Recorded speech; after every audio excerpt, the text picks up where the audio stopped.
Indian നാവികസേനയുടെ യുദ്ധക്കപ്പലുകളുടെ കരുത്ത് വർദ്ധിപ്പിക്കുന്നതിനായി ജപ്പാനുമായി ചേർന്ന് അത്യാധുനിക യൂണിക്കോൺ ആന്റിനകൾ നിർമ്മിക്കാൻ ഇന്ത്യ ഒരുങ്ങുകയാണ്.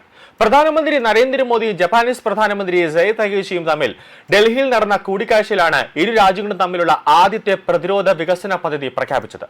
ഈ സഹകരണം പ്രതിരോധ സാങ്കേതിക വിദ്യയിൽ ഒരു പുതിയ അധ്യായം തുറക്കുമെന്നാണ് പ്രധാനമന്ത്രി മോദി വിശേഷിപ്പിക്കുന്നത്.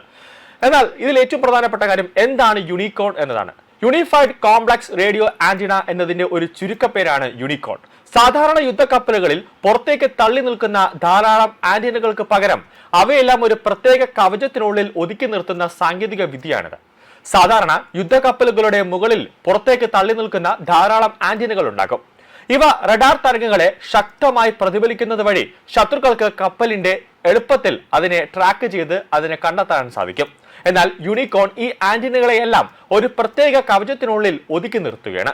ഇത്തരത്തിൽ ആന്റിനകളെ ഒളിപ്പിച്ചു വെക്കുന്നതിലൂടെ കപ്പലിന്റെ റഡാർ ക്രോസ് സെക്ഷൻ ഗണ്യമായി കുറയുന്നു. അപ്പോൾ ശത്രു രാജ്യത്തിന് ഈ കപ്പലുകളെ കണ്ടെത്താൻ കഴിയില്ല. ഇത് കപ്പലിനെ ശത്രുക്കളുടെ റഡാറുകൾക്ക് കണ്ടെത്താൻ പ്രയാസമുള്ളതാക്കി മാറ്റും. ഓരോ കപ്പലിനും അതിൻ്റെതായ തരംഗങ്ങൾ ഉണ്ടാകുന്നുണ്ട്. എന്നാൽ യൂണിക്കോൺ ഈ സിഗ്നലുകൾ ശത്രുക്കൾക്ക് ലഭിക്കുന്നത് തടയുന്നതിലൂടെ കപ്പലിനെ തിരിച്ചറിയുന്നത് അസാധ്യമാക്കുകയാണ്. ഒരു യുദ്ധക്കപ്പലിന്റെ സാധാരണ നിരവധി ആന്റിനകളും റഡാറുകളുമുണ്ട്.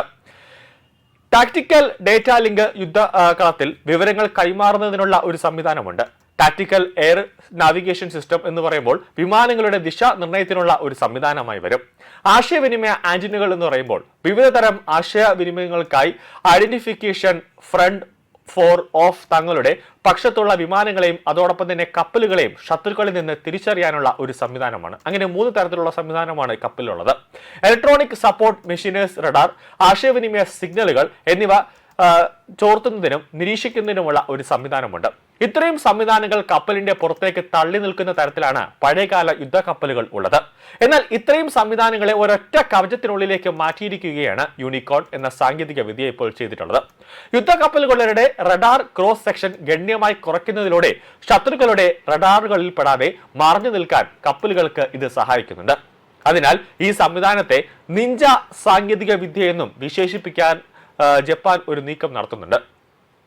പുരാതന ജപ്പാനിൽ ജീവിച്ചിരുന്ന രഹസ്യ ഏജന്റുമാരാണ് നിഞ്ച എന്ന പേരിൽ അറിയപ്പെടുന്നത്. അതുകൊണ്ട് തന്നെ ഈ കപ്പലിനും നിഞ്ച എന്ന് തന്നെയാണ് ഒരു പേരിടുന്നത്.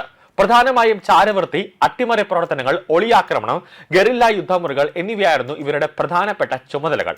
നിലവിൽ അത്യാധുനിക സെൽത്ത് രൂപകൽപ്പനയിലുള്ള യുദ്ധക്കപ്പലുകൾ ഇന്ത്യ നിർമ്മിക്കുന്നുണ്ട്. എന്നാൽ പഴയ മോഡൽ ആന്റിനകൾ ഇപ്പോഴും ഉപയോഗിക്കേണ്ടി വരുന്നുണ്ട്.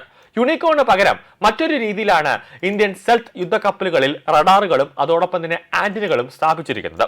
യുദ്ധക്കപ്പലിന് മധ്യത്തിലുള്ള പ്രധാന മാസ്റ്റിക് ഉള്ളിലോ അതിനോട് ചേർത്തോ ആണ് ഇവ സ്ഥാപിക്കാൻ പോകുന്നത്.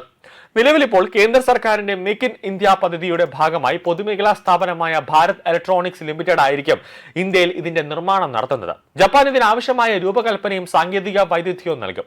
ഫിലിപ്സിന് ശേഷം ജപ്പാനീസ് പ്രതിരോധ സാങ്കേതിക വിദ്യ ലഭിക്കുന്ന രണ്ടാമത്തെ ഏഷ്യൻ രാജ്യമായി ഇന്ത്യ ഇതോടെ മാറുകയാണ്.